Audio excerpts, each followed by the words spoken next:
히브리서 4장 14절에서 16절입니다. 히브리서 4장 14절에서 16절 말씀입니다. 그러므로 우리에게 큰 대제사장이 계시니 승천하시니 곧 하나님의 아들 예수시라. 우리가 믿는 도리를 굳게 잡을지어다. 우리에게 있는 대제사장은 우리의 연약함을 동정하지 못하실 리가 아니요 모든 일에 우리와 똑같이 시험을 받으시니로되 죄는 없으시니라. 그러므로 우리는 긍휼하심을 받고 때를 따라 돕는 은혜를 얻기 위하여 은혜의 보좌 앞에 담대히 나아갈 것이니라. 아멘. 추석 연휴 가운데 또 말씀을 준비했습니다. 제가 두 주 빠졌나요? 한 주 빠졌나요? 하여튼 좀 살다 보니까 그렇습니다. 어제 제가 이제 일을 했는데 제 앞선 차량에 있던 제 이제 동생 후배 기사예요. 동생이에요. 근데 그 차에 어떤 할아버지가 타셨는데 행색이 그래요. 그 전에 이제 제가 그 아침에 비가 왔는데 가던 도중에 그 영감님을 봤어요. 비를 맞고 있더라고요. 뭐 날이 그렇게 춥지도 않은데 털모자를 쓰시고 뭐 이런 있잖아요. 그 전형적인 노숙하시는 분들의 그런 뭐 모습들. 근데 그분이 이제 타고 내린 이후에 그 냄새라는 거, 사람들이 이제 그 친구가 이제 저한테 이야기를 하는데 냄새가 너무 지독하다. 알죠? 그런 냄새가 어떤 냄새인지. 그래서 처음에는 저도 아유 제가 그런 분들은 버스에 안 탔으면 좋겠다. 뭐 그렇다고 돈이 많아서 뭐 이렇게 하는 것도 아니고 차비도 뭐 1200원을 냈다고 이야기를 하던데, 그러면서 이제 드는 생각이 뭐였냐면 과연 저런 사람이 사람 대접을 받을 수 있을까? 연세는 한 80 다 돼가 보이더라고요. 제가 뭐 봤다 그랬잖아요. 그럼 80 넘어가면 요새는 이제 사랑합니다 카드를 낼 수가 있어요. 신분증이 있으면. 그러면 그 사랑합니다 카드를 내 가지고 이제 공짜로 타고 다닐 수도 있고, 또 알다시피 우리 어른들의 노령연금인가 뭐가 돈이 나오잖아요. 많지는 않지만 돈이 나온단 말이에요.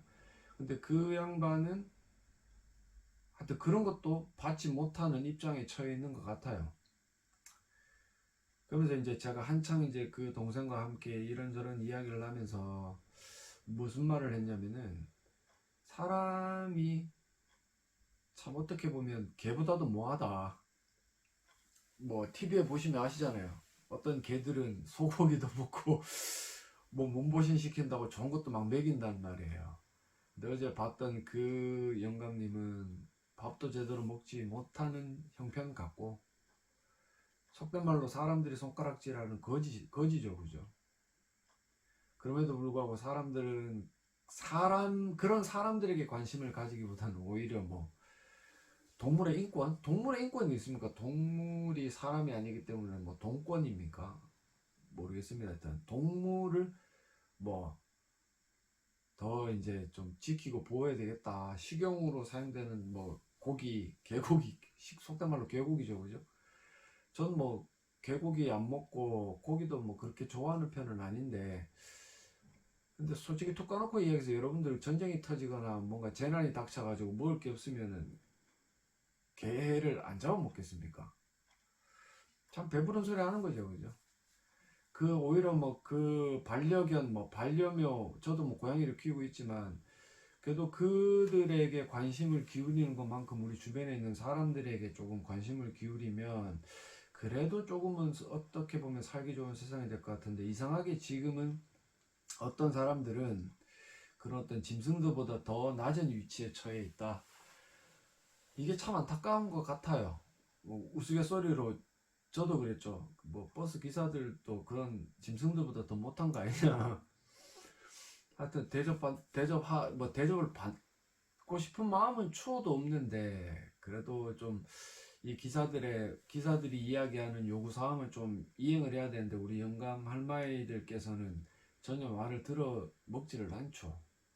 자기들 위해서 그렇게 이야기하는데도 간접적으로 그렇게 갑질을 하는 거예요. 갑질을 하는 거는 니는 내 밑에다 라는 얘기입니다.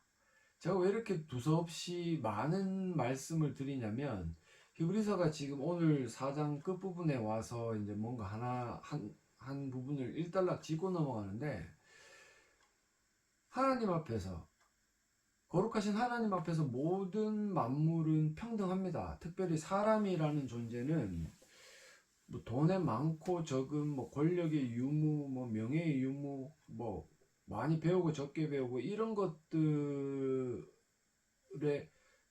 구애를 받지 않는다라는 거예요. 이런 것들에 영향을 받아서 계급이 생기고, 그래서 저 사람은 나보다 못하고 나는 저 사람보다 못하다라는 감정을 가질 필요는 없다라는 거죠. 왜? 하나님 앞에서는 모든 사람이 뭐예요? 죄인이기 때문에 그렇습니다. 죄인인데 어떤 사람은 죄를 조금, 돈이 많으면서 죄를 지은 사람이고 어떤 사람은 돈이 없으면서 죄를 지은 사람이기 때문에 차등이 생기는 겁니까? 아니죠. 하나님 보시기에는 하나님을 모르고 하나님 말씀에 불순종하는 모든 것들이 죄이기 때문에 어떤 누구도 하나님께 대한 믿음이 없다라면 동일한 죄인이고, 그 말인즉슨 우리가 이야기하는 예수 그리스도를 믿고 의지하지 않는다면 모든 사람이 공히 죄인이다. 반대로 이야기하면 예수 그리스도를 믿는 사람들은 돈이 많기 때문에 예수를 믿어서 높은 계급을 가지는 게 아니라, 돈이 없기 때문에 낮은 계급을 가지는 게 아니라, 오로지 예수 그리스도의 그 유일한 공로 때문에 동일한 의인으로서 취급을 당한다. 그래서 누구도 계급적으로 내가 저 사람보다 낫고 내가 저 사람보다 못하고 너는 나보다 못하고 이런 차별을 할 수가 없음을 말씀을 드리고 싶은 거예요. 그래서 예수 그리스도의 우월성에 관련된 이야기들을 계속하면서 뭐 모세보다, 뭐 천사보다, 아브라함보다 더 우월하다라는 표현으로도 어떻게 보면 표현하기가 좀 부끄럽습니다. 왜? 유일하시기 때문에 그래요. 유일하신 우리의 구원자이시기 때문에 예수 그리스도만이 유일한 우리의 공로가 되고 구원의 근거가 된다. 그런 부분들을 여러분들이 안다면, 우리가 예수님을 믿고 구원을 받았다라고 이야기를 하면 모든 그리스도인들은 다 똑같은 레벨일 뿐이다. 물론 그 가운데 믿음의 성장이 더딘 사람이 있고 믿음의 성장이 뭐 빠른 사람이 있지만, 그것 가지고도 우리가 서로를 뭐 차별을 두고 넌 나보다 못해 라는 평가를 낼 수는 없다라는 거죠. 왜? 우리가 하는 게 아무것도 없기 때문에 그렇습니다. 예수께서 이 땅 가운데 오셔가지고 하나님 말씀에 온전히 순종하시고, 또한 우리의 모든 죄를 짊어지시고 십자가 달려 죽으심으로 우리 구원의 근거가 되셨고, 또 하나님께서는 우리를 거듭나게 하심으로 우리에게 믿음을 허락하시고, 그래서 예수를 믿음으로 하나님을 아바 아버지라고 고백하게 만드셨는데, 과연 우리가 하는 게 무엇이 있습니까? 조금 전에도 말씀드렸지만, 그럼에도 불구하고 누구는 정말 굳건한 믿음을 가지고, 어떤 사람들은 좀 흔들리는 믿음을 가지고, 흔들리는 믿음이라고 표현하기도 좀 그렇지만 이해하기 쉽게 하려고 하는 거예요. 그렇다면 어떤 사람은 10계명 가운데 10개를 다 지키고 어떤 사람은 5개밖에 못 지키고 어떤 사람은 1개밖에 못 지킨다. 그게 차등입니까? 하나님께서는 그것을 차별로 보시지 않는다는 거죠. 왜 그러냐면 1개를 지키든 5개, 예예요. 5개를 지키든 10개를 지키든 그 사람들은 하나님의 은혜로 구원을 받은 사람들이기 때문에 다 똑같이 바라보시고 있다. 그래서 오늘 14절에 보시면 그러므로라고 이야기를 해요. 계속 이야기했던 예수 그리스도, 유일하신 구원의 공로 예수 그리스도, 유일하신 구원의 근거이신 예수 그리스도, 그분을 너희들이 믿어야 된다. 그분만 의지해야 된다. 그러므로 뭐라 그래요? 우리에게 큰 대제사장이 계시니 라고 이야기를 합니다. 큰 대제사장? 크다라는 말은 뭐 헬라어로 여러분들이 잘 알 거예요. 영어로 표현하면 메가예요. 메가. 뭐 메가톤, 뭐 메가라는 말은 굉장히 크다라는, 많고 크고 뭔가 좀 어떻게 보면 최상급을 표현하는 단어인 것 같은데, 하여튼 뭔가 비교할 수 없을 만큼의 어떤 수준을 이야기를 하는 거죠. 그런 대제사장. 결국 대제사장이 하는 일이 뭐예요? 대속죄일에 이스라엘 민족, 자기 자신과 이스라엘 민족의 죄를 하나님 앞에 아뢰고 그 아사셀 염소를 통해서 속죄함을 받는 그 일들을 행하는, 물론 뭐 많은 일들이 있지만 성경에 가장 대표적으로 기록된 거라면 바로 그거죠, 그죠? 그런데 그런 이스라엘의 대제사장과는 비교할 수 없는 메가한 대제사장 예수 그리스도, 왜 그분이 그런 어떤 일반적인 이스라엘 백성에 존재했던 대제사장과 비교할 수 없습니까? 그분이 누구냐면 뒷부분에 나와요. 승천하시니 곧 하나님의 아들. 승천하셨다. 그리고 그분이 하나님의 아들이다. 우리도 죽으면 하나님 나라 가기는 하지만, 그죠? 눈으로 보이는 이 육신을 입고 승천하는 존재는 아무도 없습니다. 뭐 아무리 저 이단들이 지가 보혜사고 지가 예수고 아무리 짓거려 봐도 걔들은 죽으면 땅에 파묻혀가지고 썩어질 뿐이에요. 근데 사도행전에 나온 것처럼 예수 그리스도는 그들이 본 그대로 육신을 입고 계신 그대로 승천하셨고 나중에 또 그대로 오실 것이다. 그 이야기를 에베소서 4장 9절과 10절은 이렇게 이야기를 하죠. 올라가셨다 하였은즉 땅 아래의 낮은 곳으로 내리셨던 것이 아니면 무엇이냐. 승천했다라는 말은 이 땅에 왔다라는 거예요. 그죠? 이 땅에 없는데 승천했다라는 표현을 쓸 필요가 없잖아요. 계속해서 지금 이 이야기를 하는 게 뭐냐면 예수 그리스도는 성육신하신 하나님의 아들이다. 우리와 똑같은 인성을 가지신 하나님의 아들이다라는 것을 이야기를 하는 거죠.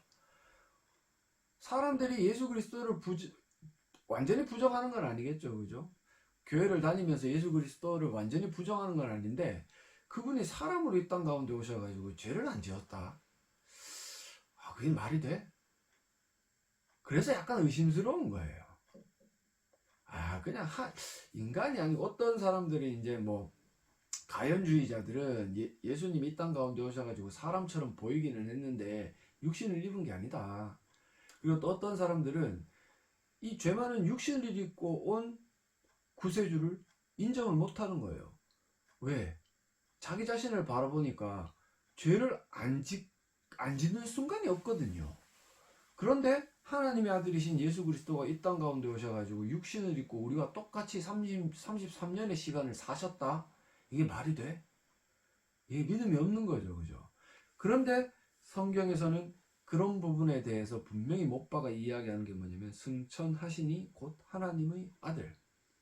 성육신하셔서 이 땅 가운데 오셔서 33년의 그 인생을 마치시고 십자가 달려 죽으셨지만 하나님께서 그를 부활케 하시고 또는 이 땅 가운데서 하나님 나라의 복음을 전하시다가 때가 되었을 때 하늘로 불러들이신 그 예수 그리스도. 그래서 그 예수 그리스도, 우리가 믿는 도리를 굳게 잡아라. 여기서 굳게 잡아라 라고 이야기하는 건 지키라는 얘기예요. 뭐가 믿는 도리입니까? 앞부분에 나와 있는 승천하시니 곧 하나님의 아들. 요 짧은 단어이지만 이 안에 예수 그리스도의 성육신과 그분의 이 땅 가운데서의 무죄한 인생과 그리고 십자가상에서의 우리의 속죄, 그리고 부활하심, 그래서 우리의 주인이 되어주시는 그 모든 내용들이 담겨져 있거든요. 그러면 그 도리를 굳게 지키라라는 얘기는 오직 예수 그리스도 한 분만을 너희의 구원자로 인정하고 그분 외에 어떤 것들도 구원의 근거 가운데 끼워 넣지 마라. 그것을 끼워 넣는 순간 어떻게 돼요? 불신자가 되는 겁니다. 그거를 끼워 넣는 순간 차등이 생기고 차별이 생기는 거예요. 예수 그리스도 한 분만 딱 존전해 계시면 누구도 그 앞에서 자기 자신을 자랑할 수가 없단 말이에요. 근데 거기에 자신의 뭐 공로, 자신의 자랑거리가 들어가기 시작하면 차별이 생기고, 차별이 생기면 그게 세상이나 다를 바가 무엇이 있습니까? 그것을 교회라고 부르기는 참으로 애매모호하다라는 거죠. 그래서 히브리서 기자가 그렇게 이야기를 해요. 우리가 믿는 예수 그리스도는 큰 대제사장, 우리의 죄를 속량하신 구원자, 구세주. 그런데 그분은 승천하시니 곧 하나님의 아들 예수다.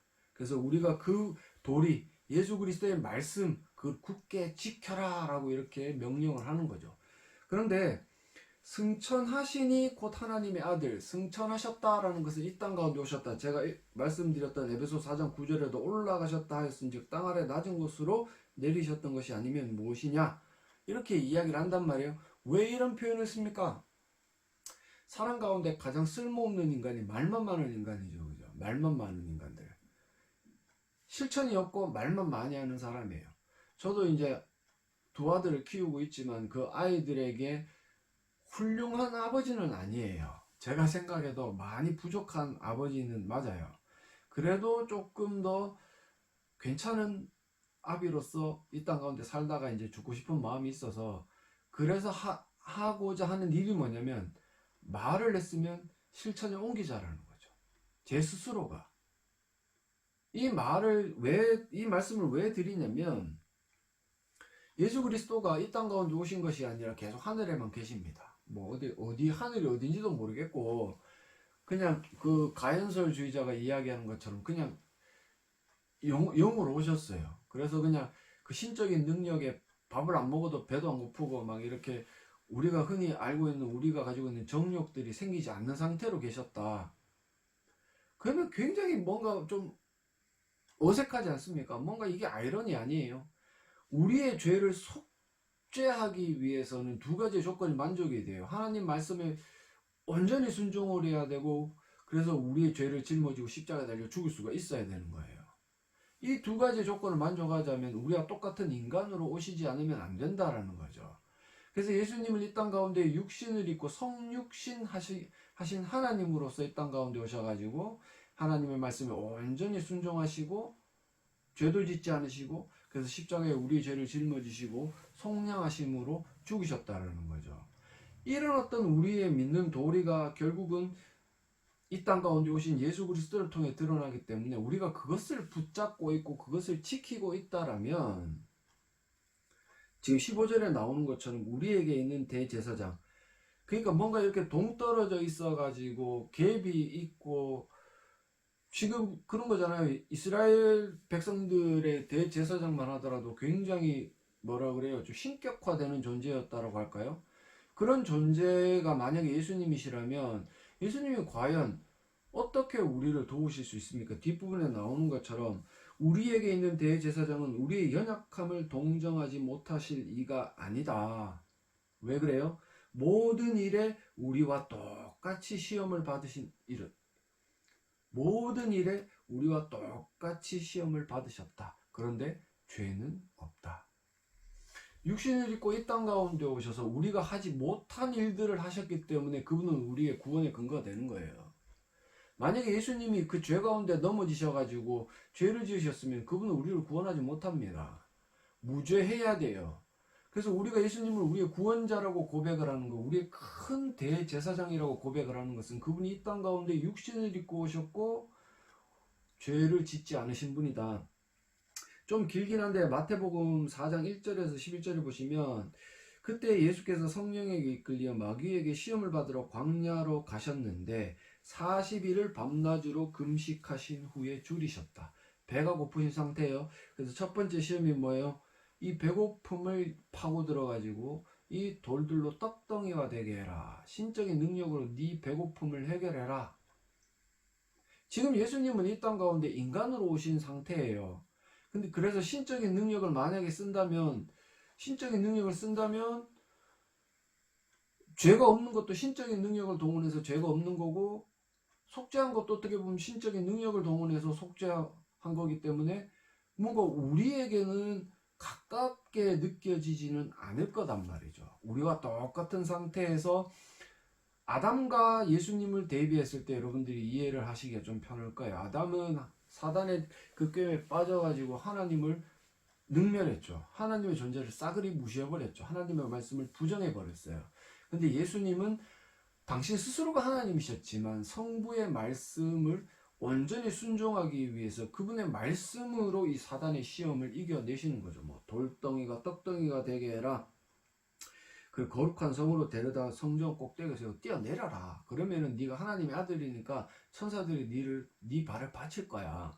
그리고 천하 만국을 보여주면서 사단한테 내한테 엎드려 경배하면 다 줄게. 우리가 얼마나 좋아하는 것들입니까? 의식주의 문제, 뭐 명예의 문제, 권력의 문제, 이런 모든 우리가 가장 넘어가기 쉬운 죄의 문제들이 집약되어 있었고 이 시험을 예수님은 물론 신적인 능력으로 이런 것들을 싹 다 사단을 잠재워 버릴 수도 있었지만 우리를 구원하시기 위해 온전히 오롯이 한 사람의 인간으로서 감당하셨고 결국은 이 사단의 시험에서 승리하셨다. 그게 바로 큰 대제사장 예수 그리스도, 우리와 함께 계셨던 예수 그리스도. 물론 지금 우리 옆에 계신 것은 아니지만 2000년 전에 이 땅 가운데 오셔서 우리의 죄를 속량하시고 우리를 구원하시기 위해 인간으로서의 삶을 사셨던 그 예수 그리스도를 우리가 이 부분들을 통해서 믿고 따라야 한다라는 거죠. 이런 부분들이 짧게 등장하는 부분이지만 분명히 이야기하는 것은 누구도 인간으로 이 땅 가운데 와서 이런 예수님처럼 우리의 죄를 속량하기 위해 행한 존재가 아무도 없다라는 거예요. 아브라함도 있었고 모세도 있었고 천사도 있고 많은 우리 신앙의 선배들과 훌륭한 존재들이 많지만 그들에게 죄가 없는 부분은 없다. 그리고 이렇게 육신을 입고 이 땅 가운데 오셔서 이런 일들, 사단의 시험을 이기신 분은 없다. 유일하게 예수 그리스도밖에 없다. 그래서 그 예수 그리스도 앞에 여러분들이 엎드리면 어떻게 해야 돼요?